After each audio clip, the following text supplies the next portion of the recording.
Hey friends, it's your pal Mike Shea from Sly Flourish here with another episode of Sly Flourish's Lazy GM Prep. In this weekly show, I go through steps from Return of the Lazy Dungeon Master to prepare for my Sunday role-playing game. In this case, I am playing the Shadowdark role-playing game system with the Gloaming from Cursed Scroll 1. This show is brought to you by the patrons of Sly Flourish. Patrons get access to the awesome Lazy GM community over on Discord, the monthly Patreon Q&A, a whole bunch of tips, tools, tricks, products to help you run your tabletop role-playing games, and most of all, they help me and support the work that I do here on this show and on my newsletter and in many other places. To the patrons of Sly Flourish, thank you so much for your outstanding support. So last week, our heroes were in the town of Nighthaven, underneath the ground, in a great big cavern. Nighthaven is a small village, probably a town that sits right on the edge of a vast chasm known as the Shimmering Valley. And it is highly protected from ground attack, but not so much from aerial attack. So everybody carries a bow because horrors are constantly flying over the town. They shoot them with the bows. So everybody learns how to fire a bow. And in the middle of the town is a giant skull piercing out of the ground, howling up at the sky, that is in the same shape as the skull of Memnon that one of the characters has been carrying around after having killed the hag. I forget her name. Her name will come to me when we're talking about the show, when we're talking about the game. And they realize that is they call it the Vault of Memnon. Like down in that hole is the Vault of Memnon. So the characters said, if we return the skull, we get 10 experience points for dropping off the skull of Memnon. Why don't we go do that? So they decided to go down in there. So last week, they delved deep into the vaults of Memnon in order to drop off the skull. I had gotten some good information from Cursed Scroll 1 about Memnon and Memnon's sibling. I think that's in our table of contents here. If we go to characters and deities, we can see, yes, Madeira. So we have Memnon and Madeira are two gods. Memnon is kind of a force of chaos, first manifestation of chaos. Madeira's twin, red-maned Leonine, whose ultimate ambition is to rend the cosmic laws of Covenant from his sister's skin. And Madeira the Covenant, first manifestation of law, carries every law of reality, a dictate called the Covenant, written on her skin in precise symbols. So I remember where the game ended last session. We'll talk about like kind of what happened, but the session ended when the characters went into a vault chamber that had a piece of Madeira's skin chained out and stretched out in some kind of unholy monument, and that showed particular laws of nature, laws of gravity, laws of the universe that are no longer in place because they have been stripped from her. So that is kind of an interesting gory. I was like, oh, that's kind of gory, right? Like, yeah, like it's God's skin. It's not, it's still kind of gory. And I checked in with my players and they're like, yeah, no, it's creepy, but it's okay. So we did that. And that is where it ended. But the main theme of today's game is the idea that the witch, Drusilla was her name. So Drusilla the witch who had the skull of Memnon, she went down into the vault and she made a pact with Memnon to take the skull. And she did so, but the pact was that on her, if she's killed, she belongs to Memnon. And Memnon resurrected her now as a tomb guardian, as a vault guardian. So they are going to face Drusilla again down here. And I think I was originally going to have her be like a serpentine Medusa, which I may still do, but I'm thinking maybe that she is a Medusa Marilith.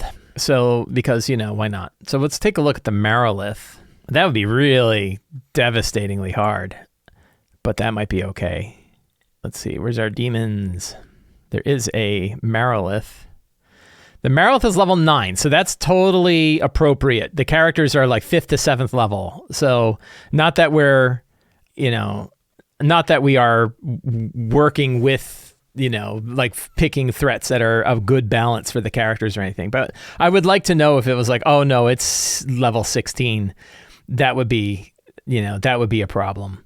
But this is not. AC 17 is going to be hard to hit. 43 hit points is a good deal of hit points. Now, one problem I have is like the characters have spells now like blindness that they just hit her with. And completely incapacitative. So one thing is like I have learned about Shadowdark is when the characters start to get to like 5th to 7th level, you have the same kind of problems that you run into with 5th edition and 5th, in the teens, because there's only 10 levels in Shadowdark, which is eventually the characters get access to spells that can be very debilitating against particular monsters, particularly like if you're going to do like boss monster kind of things. An example is like I have one player who's got a character who has an AC, I think of 20, really high armor class, plate armor wearer with a shield, 20 AC. And if you give disadvantage to a monster, because like a Marilith is level 9, right? Marilith is really high and still only has a +7. +7 at disadvantage is really low. That's the equivalent of +2. So that means they don't hit very often against somebody with an AC of 20, which means, an armor-wearing character with an AC of 20 who's attacked by a Marilith who's blind it's no problem, right? And they also now have a fair number of hit points. I think he's got like 50 hit points or something like that. He's got a good number of hit points. I don't know if it's 50, but it's, 30 or 40 hit points. So the threats have gone way down. The threat in Shadowdark, which is also true with 5e, is like much higher at lower levels than it is at higher levels, at least in my experience so far. The same deadliness, like I haven't killed a character in weeks, right? And they've fought some tough people.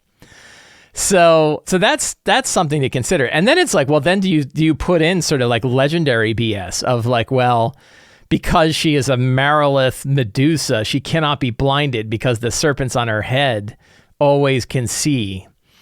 Or she can attack the darkness or something like that. You could get rid of the disadvantage by having her like wink out the darkness. But then players are in on that. They know that that's BS. So it's like you get into this weird state. And this is one of the reasons why like having that sort of, character shenanigans is a problem. Is there's that old. I think Sid Meier said it about Civilization or something like that. It's a longtime game developer said that players will optimize themselves out of the fun. All right. And I think that's a powerful thing to consider with role-playing games. So Princess Maker says, if the players got to level 7, they deserve that. Sure. Do they deserve no longer enjoying the game? Because that's what they're heading towards. Oh, hey, we fight everything and nothing's ever a problem. Is that fun? I don't think so. Right? The idea that eventually you get to the point where like, oh yeah, you're fighting Balors. Balors, they can't hit us and we can blind them. So we don't have to worry about them. And I've seen and heard stories, especially in 5th edition, like in higher level 5th edition, where like players are just going through the motions and nobody's enjoying it because their characters have no problem defeating pretty much anything. There isn't any equivalent of like a legendary action, which means to me, the only real actions that the only real thing that you can do. Yeah, so here we go. Zagerda Surovka says, original Sid Meier quote, given the opportunity, players will optimize the fun out of the game. And I think that totally works for role-playing games, right? I think particularly crunchier role-playing games. I think good, there are story-focused role-playing games. Like, I don't think you're optimizing. I mean, you can probably figure something out, but you're generally not optimizing your way through like a Blades in the Dark game. Right, or like a Powered by the Apocalypse game, but there might be something, right? There might be something and like, oh no, I can always figure out how to use my top skill, and I get some kind of weird advantage that wasn't expected to be used all the time on the top skill, and now I never fail a skill check. And it's like, how would you like a game where you never failed a skill check? Is that fun? Right? No risk at all with any skill check you ever do. And I know there's talk of like, oh, like once somebody took the alert feat, they obviously want to have a passive perception in 19, so they should never have to face a trap. Okay, is that fun? Not, hey, yeah, you discover another trap, right? Like, at what point is that no longer, like, the challenge of the game is removed? And when the challenge of the game is removed, the game doesn't become fun anymore. Am I at that now? No, but I definitely, and it's not that my players are a bunch of min-maxy people. Like, they're not all just optimizers that are trying to figure out how to break the game. They are into the story of the game. They're into things, but circumstances come up. And eventually you look at a couple of different spells and you go, ooh, that one would be really good. Like blindness is really good. Particularly blindness is really good because they don't get a saving throw, right? That all you have to do is pass your spell check and your spellcasting check. So it doesn't even matter what the save is of a monster, I think. We're going to take a look at spells here, just as an example. These are on players. Let's see. Gear, magic, spells. Blind Deafen. Tier 2 priest spell. Range near. You utter a divine censure, blinding or deafening one creature you can see in range. The creature has disadvantage on tasks requiring the lost sense. So, makes sense that you'd be disadvantaged if you're a sight-based creature. So that's only tier 2. And it is a focus spell, so you can only do it on one. So I'll tell you what the answer is. And the answer, this is the same answer that you give with like, how do you make sure that optimized characters don't break 5e, which is more monsters. Bigger monsters isn't the answer. More monsters is the answer. And the same is true here, that, I don't really have a great way to do it because they might be able to blind, and one priest can only blind one monster at a time. And thank God it's not like, oh, if you cast at a higher tier, you can do more creatures. Like that would kind of suck. So the answer is multiple creatures. But there's also something kind of lame about, so you could say like, okay, I'm going to do this in the game anyway, is that we have Drusilla the Marilith Medusa, and she has her pet basilisks. And so now you have the basilisks are the threat because you can't blind and deafen all of them. You can only blind and deafen one, but you might blind her. So you blind her, but then you still have this thing of like, well, the boss that we were actually worried about is totally easy. And it's only the minions that we have to worry about. And is that really the focus of the game, the way you want it? And I'll tell you, like, video games figured this out, and they basically say, hey, those monsters are the ones that you can control. You can't control her. She is aware of your nonsense. She is not going to be put at disadvantage. She is going to, she spells reflect upon her skin, right? You can't hit her, but her spell reflecting skin is bad. It's the basilisk that you can blind and deafen, and those are the ones that you can animate. And that is where the fun is, right? The fun is control the sub-bosses so they're not a problem, so we can focus our attention on the main boss. And again, I'm back into Destiny 2 again. In Destiny 2, when you fight bosses, they know this stuff. They have shields that go up, so you have to go do whatever the thing you need to do in order to break her shield. Right? That can she spell reflect, right? She can reflect spells with her scaly skins off to her enemies. And maybe that's the answer. You give her a BS thing like that where spells that hit her, she can reflect them to her allies, right? That's definitely not the Shadowdark way, but the Shadowdark way could be you just go up and you kill her. So the Archdevil has that kind of thing. Let's take a look at the Archdevil. Archdevil. Impervious, fire immune, only damaged by magical sources. All hostile spells are reflected at the caster with a spellcasting check of less than 20. So yeah, you could give her like all spellcasting checks are made at disadvantage. Would be a thing that we could throw on her. I kind of like the spell reflection because it means you still get to pull off your spell. Maybe it's like she can reflect a spell if it doesn't make a check of 15 or higher or something like that. And but then, so then you say, okay, but then the guy gets a lucky roll and he still blinds her and it's still, concentrate. I guess like the concentration check would still have to suffer from that. I don't know. Let's take a look at Medusa, by the way. I think we're, yeah. So we have Godborn, right? Hostile spells targeting the Medusa are DC 15 to cast. So that's already pretty good. Petrify any creature, including the Medusa, who looks directly at the Medusa must make a DC 15 con or be petrified. That's brutal. So that's level 8. So actually, a DC 15 con or go to 0. Wow, she is brutal. Right? The Medusa is already brutal. Do we want to have a Medusa Marilith? Is that super dangerous? Because the Medusa is already pretty bad. But it's pretty bad, but it's not that bad. Because again, the character, like the total character levels, which again, one thing that Shadowdark does is when you're, it does have a little thing about encounter balance in here. I don't know exactly where it is. Let's see. On balance. There is somewhere in this book, I never remember where, is a question about encounter balance. Here it is. So it has this little, how many monsters? Use the 1-to-1 monster table to determine what level a monster should be when there is one of that monster per character in a combat. This will result in a combat of average difficulty. You can combine these levels into different quantity of monsters. For example, a group of 4 level 4 adventurers will face a combined 12 levels of monsters per average combat. So if the characters are like level 4 to 6-ish, and they're really like, across this, and we have 5 players, basically what you do is you add up, the easy way is add up all the levels. And that roughly tells you, this one, it looks a little different, that like a level 10 creature is equivalent to, or level 7 monster is equivalent to a level 10 creature. I bet you though, that you could just, like, this is looking at the average pretty much, but there are obviously times where there are monsters far deadlier than this. You could almost just add up the character levels, just like the lazy encounter benchmark. This one, you don't have to do any division. You could just add up the character levels. And I think the average character levels in my group is 6. So 5 times 6 is 30. So they could probably take about 30 levels worth of creatures. It would be an average fight. I think that would be harder than average, though. Like that definitely 30 would be terrible. So if we instead say, okay, like we'll follow this 4 to 6. We say the average is 6. The monster levels would be 3. Then 3 times 5 is 15. So it actually is like the lazy encounter benchmark. It's almost exactly the same as the lazy encounter benchmark. But I think that a couple of basilisks, any creature that touches the basilisk or meets its gaze, DC 15. So this is kind of hard. Because basilisk, like having 3 different monsters, talk about fun in the opposite direction, right? This is not fun either. The idea that, I mean, I guess they would have to fight blind. You know, they'd have to like not meet the gaze of the creatures, which means they can't observe them, which means that, you know, they're going to be at disadvantage on their attacks. Can they even target them with spells if they can't see them? But the idea that you would have 2 basilisks and a Medusa Marrow. So maybe we give the Marrowlith some of the traits of the Medusa, but without the eyes, right? Without the petrification gaze. But that's really the fun bit. The idea of a Medusa Marrowlith is really cool. So maybe we just need a different creature other than a basilisk to be scary. Chul are kind of fun. Chul would be fun.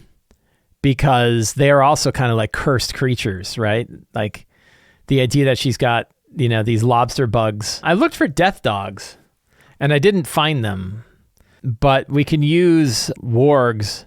Or I think maybe that's what we were going to do. Instead of we were going to have her protected by winter wolves that breathe like poison instead of frost and are immune to poison. They're level 5s. So I think that's where we're going to go with. But that's some of my thoughts about what's been going on in the game, how things have been changing. I'm still totally happy with it, by the way, and my players are still totally happy with it. We are very much enjoying Shadowdark. I've seen posts. EN World has been having like a big thread about what's Shadowdark been like to run long-term campaigns, and people brought up the fact that, Mike's been running like 35 sessions of Shadowdark. And it's funny because people come with their preconceived opinions and they don't like it when there's evidence to the contrary. And they'll say like Shadowdark, when they say like, has anybody actually run a long-term Shadowdark campaign? And like, yeah, Mike Shea's run for 34 sessions. Like, right? And it's like, the answer was, no, it's not good for long-term campaigns. And the answer is it totally does work not for everybody, but it works for me. I've got a group of very experienced players and we're all enjoying it. And they like their crunchy bits, but they're still enjoying it. Then the other one was like, what was the other question that came up? Oh, like, how do players like the random nature of character progression? And I'm like, they seem to be liking it just fine. And like, right? Like, they were like, I don't like it. I don't like the idea of it. And I'm upset to find that there are people who do. And it's like, it's not to say that Shadowdark is for everybody. I don't know that my Wednesday group would love Shadowdark for very long. But the answer is people like it. Or people can like it, but it may not be for you, and that's totally cool, right? You can look at it and read it, and I know that there are players. I've read GMs who tried to run it for their groups, and their players bristled at it because they didn't like the low-power nature, the non-heroic, sort of gritty, it's not realistic, but like the sort of gritty survival horror nature of Shadowdark wasn't what players wanted. Players wanted heroic fantasy, where the characters are likely to survive, and also kind of the center of the story, and their power, their power compared to everyone else in the story is greater. And that's not how Shadowdark works. So it's like, and I have players who also like both. I have one player who's playing in both my Wednesday game and my Sunday game. And in my Wednesday game, we're using Level Up Advanced 5e, which is like super high power 5e, right? It's like, now melee characters have as many options as spellcasters do. So it's really, really powerful. And the characters are really, really powerful. Second level, they're doing like 22 damage on a shot, like with a bow. And that same player is also playing in Shadowdark and has had like 5 characters killed. So there's definitely like there's definitely different styles of play, and we can like whatever we like. So, but it's funny that like, there's still that opinion of like, I don't like it, therefore it's bad.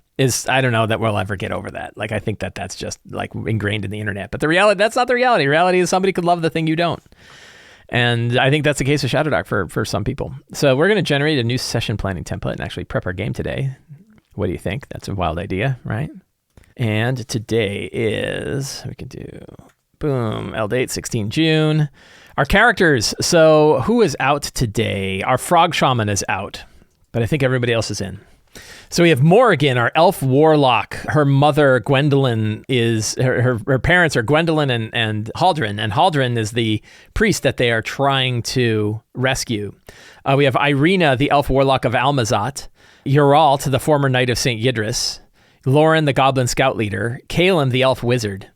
Those are the characters. Are there any character-driven secrets down here? I don't think... So I think that Lauren used to be a priest of Madeira. So Lauren recognizes the runes of Madeira. And even though Lauren has kind of fallen away from worshiping Madeira, Lauren is a good vehicle for knowing what the story is of Madeira. And I think I'd like to expand upon the lore of that idea. We could actually steal some of our Elden Ring lore for like what happened to Madeira so that Memnon could strip glyphs off of her skin. Like, what is she? So he's like a lion dude.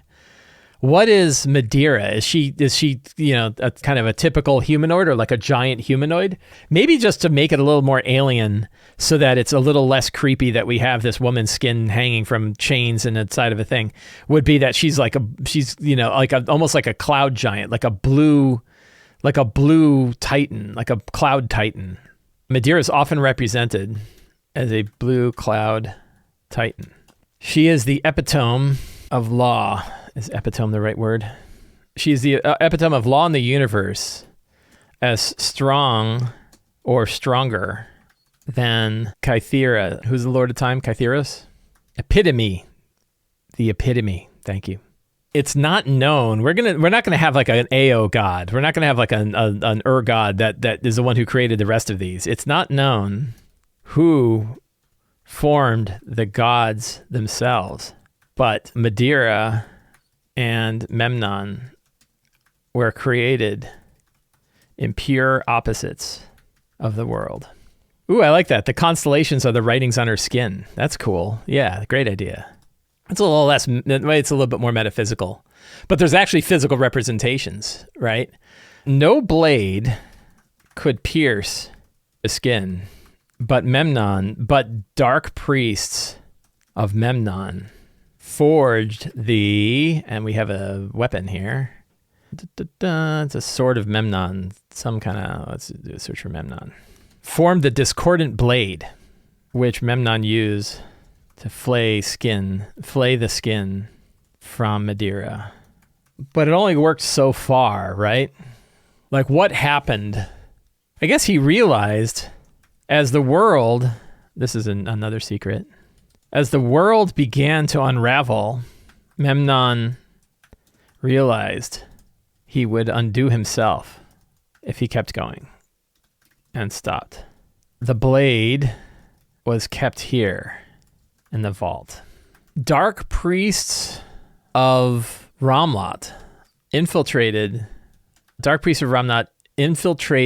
the vaults of Memnon while the skull was away and absconded with the discordant blade, giving it to their champion.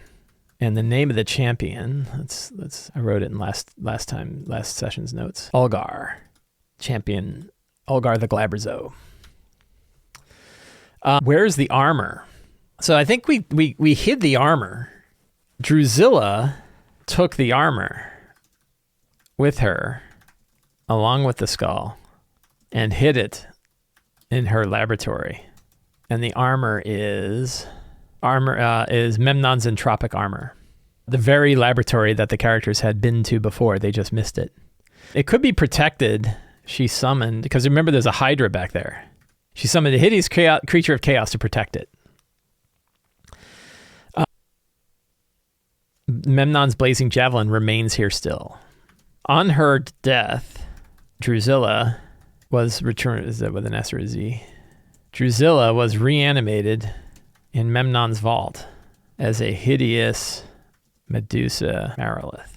Let's see, 2, 4, 6, 8. So that's 10 secrets. Let's see what we've got for secrets. That's a lot of secrets. So we have Memnon, the archangel, a former lost god, is awoken and come to the Gloaming. We've got that. Followers of Ram not worship at an altar. I think some of this, let's see. So we have those 3. Yeah, I did do the death dogs. We can add these to my monsters. I'll just drop them in the monsters there. This looks good. Memnon, former lost god, former altar demon who holds the hands of sphere of annihilation. They learned that, but I'll keep that in just because it's handy. Yeah, I don't think I need the rest of these. We could have a secret. Memnon can only be slain by the discordant blade. So that works. I don't even have a strong start yet. I got piles of secrets, so that's the hard part. We got that ready to go. So they're there staring at this skin stuff. Flayed from the body of Madeira. The strong spark. So we could have Lauren has a vision, the flaying of Madeira, and the coming of chaos. That's not bad. So they're in the middle right now, and we can actually, let's take a look at the map, because I've got a map. We can talk about where they are currently. We can actually paste this into my other window here. There we go. So they are in this section down here, the Chamber of Madeira's Skin. That's how they made their way here. They saw the Vault of Dead Priests. They fought a bunch of whites and stuff who gave them a good what for. That's right. And the last thing they had were the people of Night Watch saying, we want to fight. Like, you've convinced us that this is happening and we want to fight it. And so I can't remember what the players suggested they do. They said, what can we do to help fight this? I don't remember. I'll have to ask the players what they remember. So they had a lot of trouble with the Vile Liquid. They didn't find the Hold of the Shimmering Valley yet. I don't know if they're going to go back and take a look at that. They did find some historical tapestries. They haven't made their way up through the northern chambers. So probably they're going to be heading this way. And they could find the Chamber of the Discordant Blade, where it used to be. And I think they will see piles of dead dark priests who managed to use their lives to open up the vault and take the blade and return it to their, what is this called? The Chamber of the Blazing Javelin. So this is where the skull actually should be returned. And I think in here, Drusilla's going to be in here, I think. I think that's going to be our boss fight. So they're pretty close. It's not a huge dungeon, which is pretty good. It might be fun if they find some journals of Drusilla about her regretting what she did and the coming of, that she wanted to take the power of Mugdalblub for herself. That kind of stuff would be kind of interesting. So scene-wise, we have Lauren's vision, and then we have the exploration. I don't even think we need a scenes section because it's all Lauren's vision and then jumping right into the exploration. So I already have a good feeling about where things are going to go. Fantastic locations also I don't think I need because we have the Vault of Memnon. I've got my map right here. And then they can return to Night Watch. There's no other sort of fantastic places in Night Watch, I don't think. And then they can make their way around the edge of the Shimmering Valley until they come to the Valley of the Beautiful Song, I think it's called. That's one that I could probably write down. And they already know there's dangerous things there. But I think what the answer is no, none of us have ever made it through there, so we don't really know exactly what's there. We can't help you. Did I put, let's see, the passage to Last Watch, the Valley of the Songs of Heaven, because you hear them and then you go to heaven. NPCs, we have some NPCs from Night Watch that are probably worth dropping in here. Whoops. Yeah, so I'm going to just steal these 3 directly from...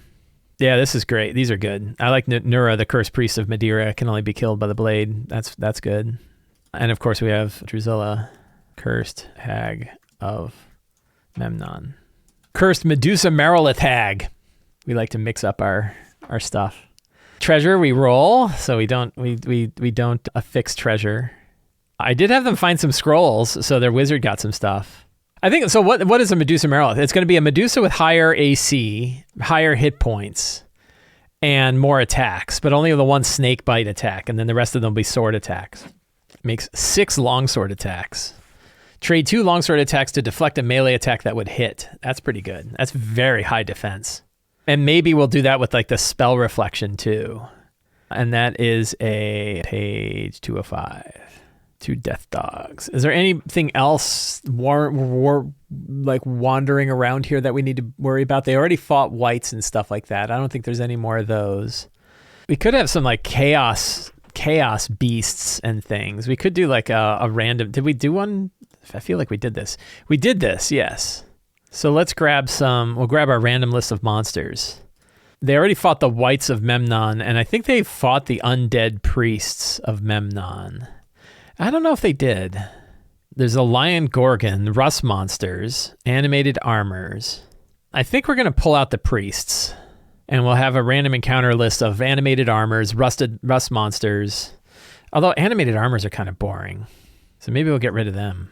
Rust monsters, undead priests of Memnon, lion gorgon, and basilisks. Those basilisks are dangerous. Ooh, dangerous. I think instead of 1d3 plus 2, we'll do 1d4. Rust monsters, we have 1d4 plus 2. That is a maximum of, that's 3 to 6 rust monsters.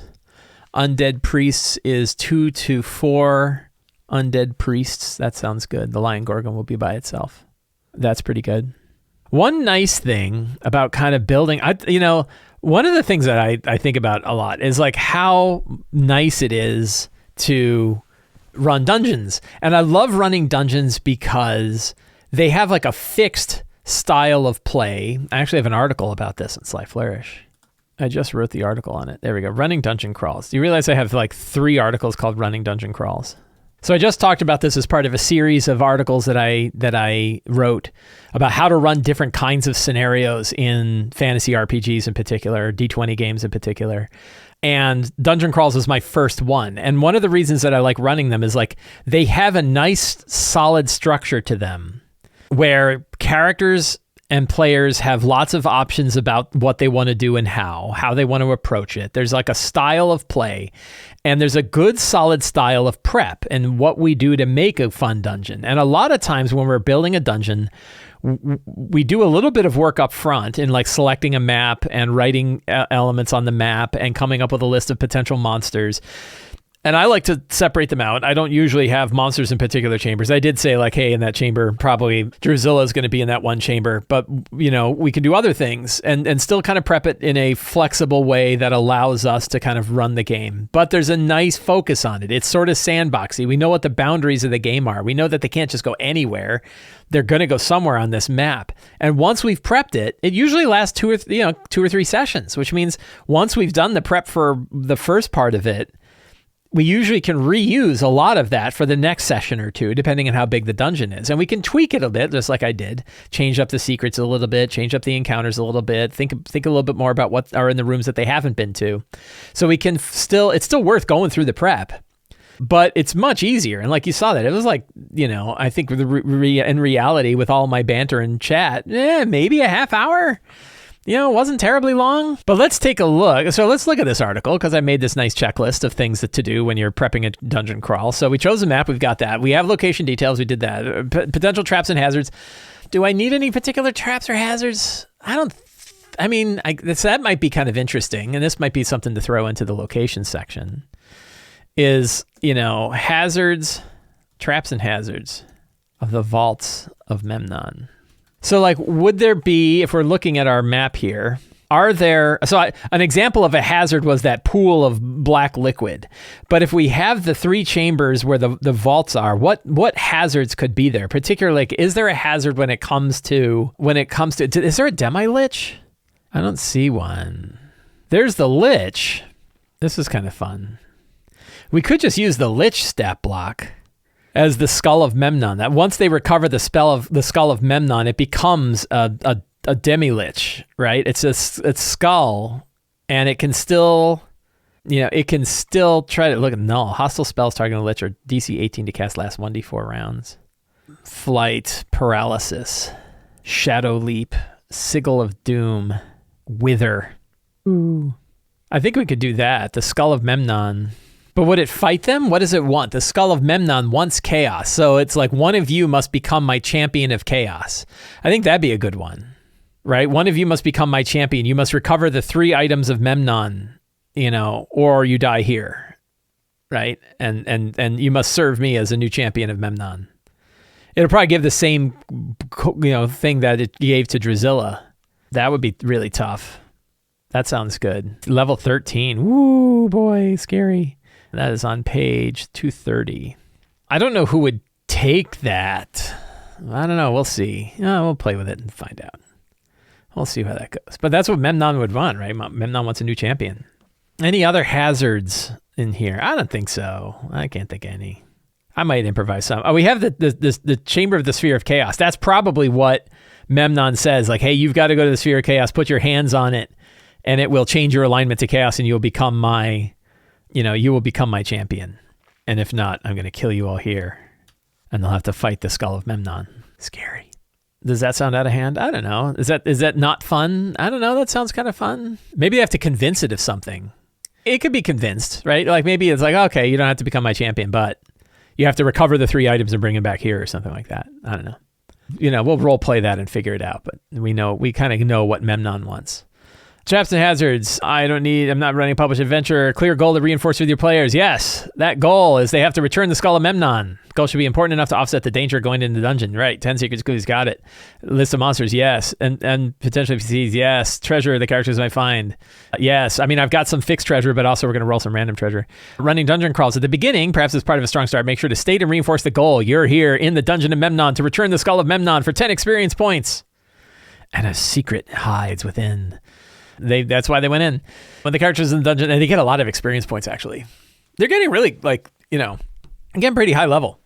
Who's up front, who's in the... So then they do, how are you crawling?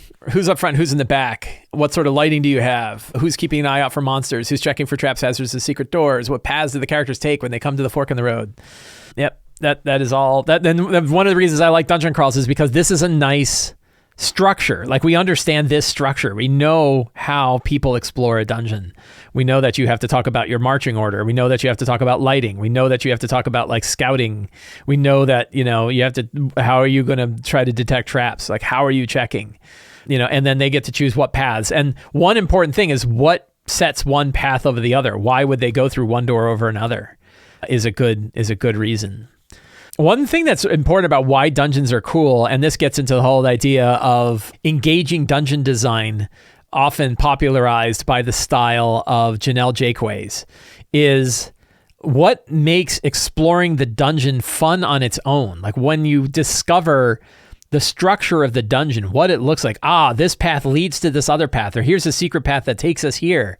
Like when they learn all of that stuff, the dungeon is more fun. Like that's the exploration part. That's a really good time. And so you want an engaging dungeon design.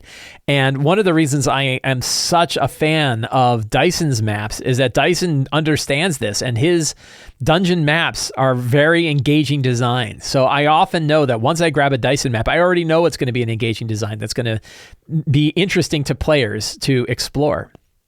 So that works really well. Let's make sure we're not following any pitfalls, right? And one of the things I think is really cool, this I got from this book, Adventure Crucible, Building Stronger Scenarios for Any RPG by Robin Laws, which is a fantastic book, and I highly recommend it.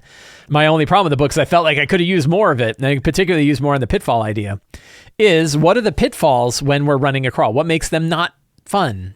Too many downward beats. Things are too hard. We want scenes where they have discovery. We want scenes where they have an upward beat. They discover something that helps them. I think we've got that in here. Too boring or overly complicated dungeon design. We don't have to worry about that. Too many hard battles. We have a few hard battles in here, but really I think we're only really looking at 2. No place to rest after expending all their resources. They have a couple of spots where they could go back. They even talked about like, hey, we could leave and come back. Few opportunities to roleplay. We have a couple of NPCs that can definitely roleplay with. No real choice or useful information when picking a path. Most of the time, I think we've got this. And I think like we can put like symbols on the doors that could show them so they could see like, doors that have a symbol of a blade on it, and doors that have a symbol of armor on it, and, symbol of a javelin, and also mosaics and other kinds of things. I think we can definitely show that off. And monsters always surprise the characters. So I think we can definitely have it where the characters, surprise the characters. So how do we offset pitfalls? Exploration, a dungeon with secrets and clues. Got that. Include upward and downward beats. We have that. Like finding secret passages, lots of secret passages. Getting drop in unsuspecting foes. There's not really that many unsuspecting foes, but there could be if we roll. If we roll randomly, we'll roll to determine that kind of stuff. Got our maps with engaging dungeon designs. Yep. Safe places for a short or long rest. I think there's a couple of spots where they could potentially do that. Although there's no short rest in a dungeon in Shadowdark, so they probably have to leave the dungeon, but they have a way to do that.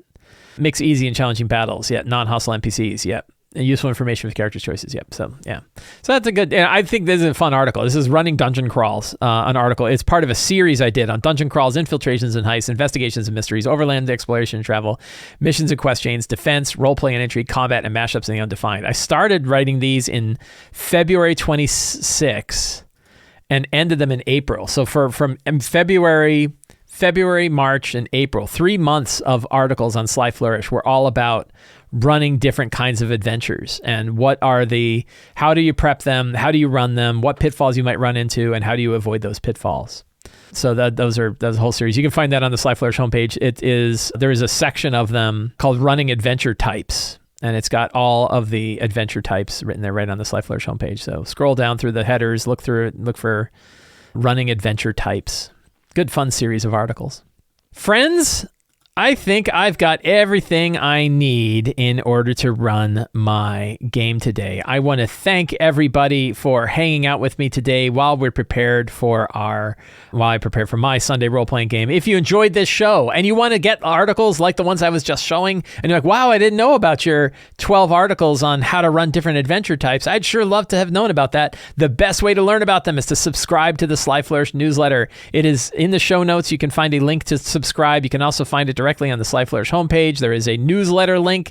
Click that. You put in your email address, and it's absolutely free to sign up. You get a free adventure generator for signing up, and you get a weekly RPG-related email sent to your inbox every week that includes links to all of the other stuff I do, podcasts and videos and tips and everything. The bottom of the article has like, hey, here's all the other stuff that I did over the past week, along with our big, nice, meaty articles on how to run your game.